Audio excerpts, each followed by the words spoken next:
ఇలా అసెంబ్లీ కూడా లోపల కూడా సెక్యూరిటీ పెట్టుకొని అసెంబ్లీ నడుపుకుంటున్నారంటేనే ఎంత చేతగానోళ్ళో వీళ్ళు ఒక్కసారి మీ అందరూ కూడా ఆలోచన చేయాలని మీ అందరికీ కూడా విజ్ఞప్తి చేస్తా ఉన్నాను. దీంతో పాటు రేవంత్ రెడ్డి గారు తీరెట్లుందంటే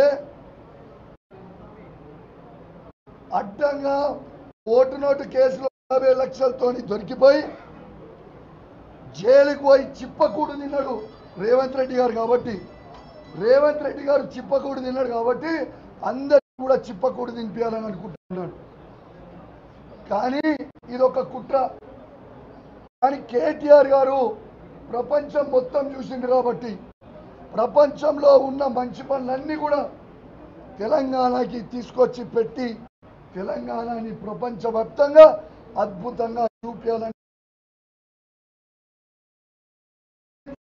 చిప్పకూడు తిన్న రేవంత్ రెడ్డి గారికి ప్రపంచం మొత్తం చూసిన కేటీఆర్ గారికి ఇదే డిఫరెన్స్ అని చెప్పి ఈ సందర్భంగా తెలియజేస్తా ఉన్నాను.